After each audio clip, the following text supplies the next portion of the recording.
Good evening. Thank you for joining us. For those of you who don't know me, I am Cynthia Meese. I'm the Director of College Counseling. I am one of two college counselors here at Wyoming. Joining us tonight is Gabe Brown. He is an Associate Director of Admission at the University of Notre Dame. He is a Notre Dame graduate and has worked in the admissions office for 17 years. He is our admissions representative, so we are very fortunate that he is joining us tonight. Gabe is going to talk about holistic review and selective college admission. So he's going to chat for a few minutes and then we're going to open it up for questions. And so Gabe, I will turn it over to you. Yeah, well, thank you so much for the invitation to speak tonight. Thank you to all the students and families who are joining us virtually. So, thanks for taking some time out of your evening and busy schedule to begin to kind of learn what this whole big college admissions process is about. And as was mentioned, I was kind of invited to talk about selective admissions and holistic admissions. And so maybe those are terms that you've heard before. If you have older children, maybe you're a pro at this. Maybe if you're working with your first child, kind of beginning in the process. But for many schools, for schools like Notre Dame, those may be terms that you wind up hearing a lot if you attend different sessions in person or virtually. First, let me talk a little bit about selective admissions. And so if you think about schools that are admitting fewer students than perhaps a third of those students who apply, you could draw that line in some different places. But those are schools that perhaps garner a lot of the headlines, maybe get talked about a lot. Maybe those are schools that get worried about a lot. But it's not a majority of the schools in the United States. Maybe something like 2/3 of colleges admit more than half of the students who apply. So most places in the country, most students are being admitted. And maybe depending on conversations you're having with people, it doesn't feel that way. But it really is the case that for the most part, most colleges in the US, most of those students who apply are admitted. Certainly the applicant pools at Notre Dame, schools like Notre Dame, lots of schools around the country have grown in recent years. Maybe that growth has been accelerated. I believe the next topic is on test optional, so I won't be talking about that, but that might be one of the driving factors in increasing applicant pool sizes, which of course makes schools even more selective. That probably has the effect of making it hard to predict where a student might be admitted. So you're applying to these schools and it's hard to tell, maybe it's harder to get in. And so then you have to cast your net a little bit wider, which means you're applying to more schools, which kind of makes those applicant pools go up a little bit as well. So that's a little bit of a feedback loop there that may be happening if you're thinking about applying to a wider number of schools in order to have options kind of at the end of the day.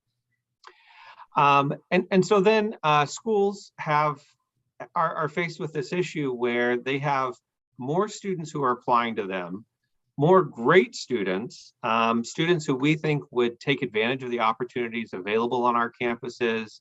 They could come here and do great things in the classroom and be successful academically.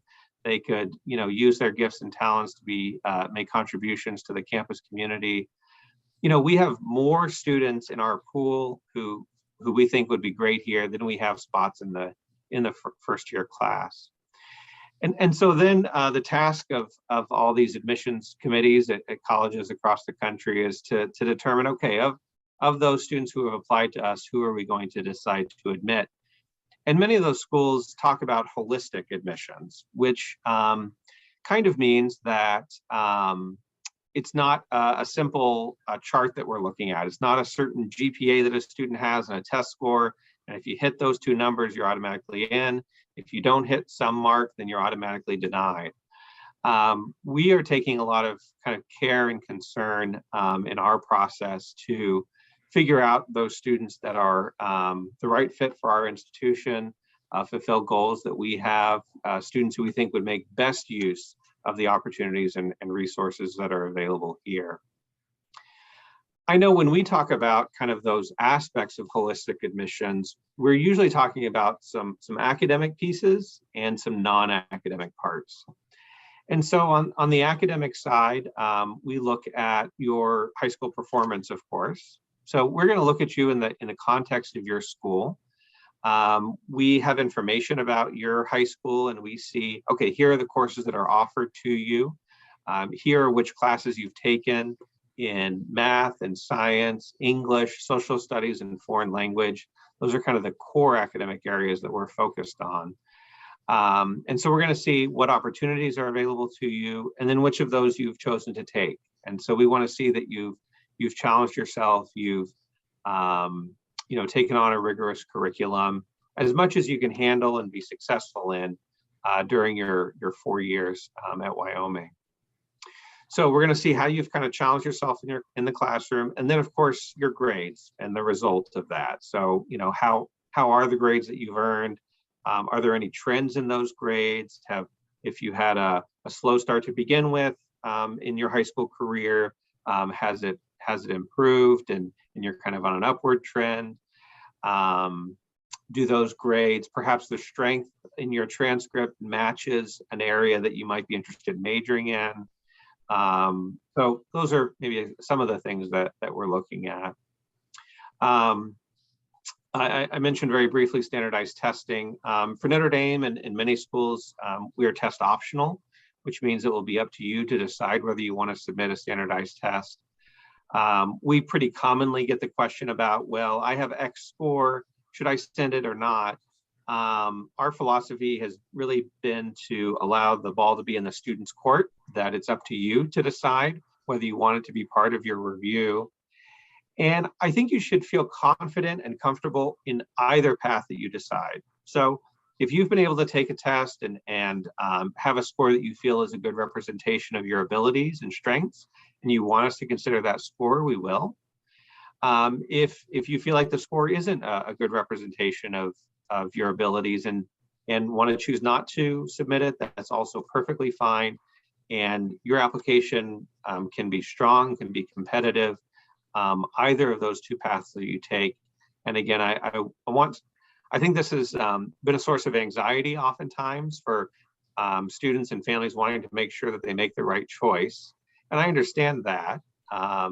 College application process is a big, important process. But we really are allowing you to make the choice that's best for you. It's really up to you. And again, I hope that you feel confident in whichever way you decide. So those are some of the academic pieces that we look at. If we have a sense of where a student compares to their peers in their high school, we'll use that. Sometimes we have schools that report an exact rank or give us an estimated rank. Sometimes schools don't give any of that information. So depending on what information is available to us, that might be something that we look at. And then some of those non-academic pieces include extracurricular activities. And so we're interested in seeing what you're doing outside of the classroom, what you're doing once the school day is over. And if that means you're involved in lots of activities, that's great. If it means that you dedicate a lot of time to a small number of activities, that's also great. And it's lots of different things that we're looking for. It could be clubs and organizations through your high school, or you play sports, or you're in student government or theater or debate. It could be things in your community or through your church. It could be volunteer work or a part-time job, or maybe family responsibilities at home. I think occasionally students choose not to put a part-time job or significant family responsibilities because they think it doesn't count. But certainly if you're spending time on those things in your life, we want to see that reflected in the application. So in all of those ways and many more, we're interested in seeing where you're spending your time and energy and effort, where kind of your passions are outside the classroom. We look at letters of evaluation. We require one from a teacher. So someone who knows you in the classroom, somebody who knows you kind of in a classroom setting. I would probably recommend it may be great if a sports coach or if a marching band instructor knows you really well. I think at least for Notre Dame, I can't speak for all schools, but I would guess for many similar schools, having a classroom teacher, hearing that person who knows you well is great for us to hear. And then we also often have a letter of recommendation from a high school counselor or college counselor as well. So some schools can't provide that support. A student's not penalized if we don't have that, but we often have that as part of the evaluation process as well. And then finally, there are a few different essays that you might submit. So you may already know, or you'll learn that there are different methods of applying to schools. The Common App, Common Application is maybe the most likely one that you've heard of. Notre Dame and I forget how many partner schools, 600, 800 partner schools, something like that, are members of the Common Application. So you can fill out basic information like your address and biographic information once, and then submit that to multiple schools. One component of that is an essay that you'll write. And then we have a required supplement where you respond to some short answer prompts, a little bit shorter writing, but it's more specific to our school. Other schools may have you write another full essay, or maybe a series of real short responses. But that's kind of your opportunity to speak to us in your own words, kind of tell us your story, and it's a great way for us to again hear from you in your own voice in the process, and help differentiate your application from kind of this large applicant pool. I would say those are the main components that we're looking at. You may also find that there are additional pieces of the puzzle. So some schools may have an interview process. We do not, but you may find that schools have maybe in person. Nowadays, maybe it's done virtually more commonly. That there could be a required or optional interview. There could also be some portfolio materials that you submit in support of your application. Probably especially if you're thinking about something in the arts or music, or sometimes theater, architecture. Those places might require a portfolio, or even an audition perhaps for an art school. And so that's a pretty long list, I think, that I enumerated there, and there's probably even a few more things that we would look at. But holistic review kind of refers to taking all these pieces together and getting a sense of who you are as a person, to see how you can contribute to our college communities in and out of the classroom. Again, what kind of gifts you'll be bringing to our campus. We want to find those students who we think are the best match and kind of align with the missions that we have. So again, I want to answer any questions that you have, and I think there's a Q&A feature as part of the Zoom. So please, if there are things that I mentioned, or maybe something that you heard or are thinking about that I didn't mention, happy to respond to any of those. And maybe while you're putting in those questions, I'll share maybe two more observations about this process. One is that on the college admissions side, the work that we do is approaching this whole process from one point of view, and you all as students and parents approach it from a different point of view. So you, especially as parents, you know your child better than we ever will. And students, of course, you know yourselves and you know your friends in really deep ways, and you know what type of amazing gifts that you have and impacts that you'll be able to make on the world. And so as long as our application might be, we're not going to know every single thing about you. We try and capture as much as we can those that are areas that are we think are significant and important. And then our point of view is from that 30,000 foot view. And so we are able to see other applicants across Cincinnati, across Ohio, around the country and around the world. We are able to read thousands and thousands of stories and life experiences that students have. And we also have institutional goals. that need to be met. And so every college has certain requirements of types of students that need to be in that first year class. And that's something that you don't have control over. So whether a student might need, or whether a school might need more men or women in the class, or students who play a certain instrument or a certain major, and lots of other constraints and lots of other things that a school might be looking for. Those are largely things that are out of your control. And so every school is going to have that set of criteria that's going to need types of students that they're looking for. And hopefully schools talk about those, but there's still going to be things that go on behind the scenes that you just won't know for sure. So again, we're kind of viewing the same thing from two different points of view. You all kind of from the ground up, and us maybe from the top down. And I think we do our best to recognize your point of view, and if we can kind of meet those viewpoints in the middle, hopefully we can have a successful process. And then the other observation I just wanted to maybe leave here at the end is that I know for the most part I've talked about, and maybe what families and students are worried about, are decisions that we make in admissions. And that can be a source of a lot of anxiety or stress or worry about where should I apply, who's going to admit me, where can I get in. And I know those are a lot of the emotions in the process. But just as a reminder, at the end of the process, the very last decision that happens in the college admissions process is that you as a student, you as a family, get to make that final choice. You get to choose what school is benefited by your presence. You get to choose what college campus you call home for the next 4 or so years.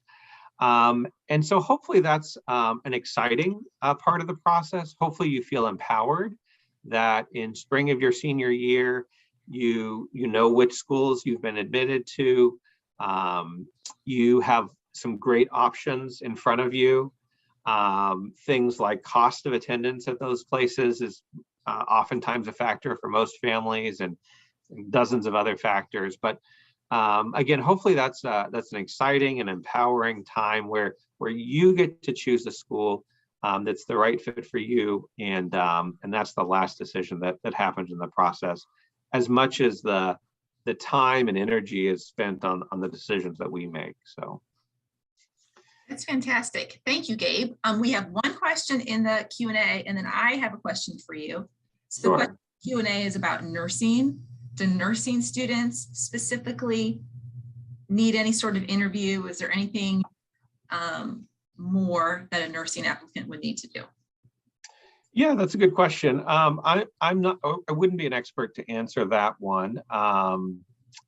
My guess is it's maybe a little bit more school dependent than major dependent about whether an interview for a particular program would be encouraged or required. So yeah, I apologize. I can't really kind of speak for the nursing admissions community. We don't have that as a major, but certainly as you develop your list of schools, that can be one of the questions you ask, one of the things that you look for on the website to kind of see if that's a box that needs to be checked in applying to that school. So great. And then my question for you is, prior to this panel, we had a presentation on the College Credit Plus. So as you know, working with Ohio students, College Credit Plus is the state of Ohio initiative to give students the opportunity to take college courses. At Wyoming, we offer 23 to 25 AP courses each year. So for a school like Notre Dame, do you have any preferences or feelings about CCP versus AP? Yeah, that's a good question. So when we look at that rigor of curriculum, again, we're going to see that these are both options available to you, and we'll see, okay, how many AP classes did the student take? How many CCP classes? What type of those courses did they tackle? And so for the admissions process, I think you could kind of find a rigorous program taking either one of those directions, or maybe a blend of the two. Maybe there's scheduling reasons to choose one or another. Again, we're gonna focus on those kind of core academic areas, and so I know sometimes, like, a student's really focused on having a business major in college. I understand that desire to kind of take maybe some business classes in high school, and that makes sense, I think, in our review. But again, I would still say that those kind of core academic areas is what's going to be given the greatest weight. And then another component to this is receiving credit for those classes that you're taking. And for us, at least, an AP credit is pretty straightforward. On our website, you can see, we don't accept scores on all those tests, but we do for many of them. You can see, okay, for these tests, here's the score that I need. Here's how much credit that's worth and the classes it replaces. But any college credit that you take in high school that you want to get credit for at Notre Dame is evaluated on a case-by-case basis once you arrive. So it's a little bit more hit or miss for credit purposes. Now, if you're applying to Ohio schools, then there's that agreement in place, right? That all of those will kind of automatically transfer. So probably depends a little bit on the types of institutions you're thinking about applying. So the credit story might be a little bit different depending on which path you take. So great, fantastic. Well, we are out of time for your very important portion of the evening. We so appreciate you joining us, and we look forward to seeing you hopefully in person sometime soon. Yeah, I hope so too. And it's been a while since we've done a normal travel season, but perhaps next fall we'll get back to it. So great. Well, take care. Happy New Year, and we will talk to you soon. Yeah, thank you very much. Good night, everyone. Thank you for joining. See ya. Bye-bye.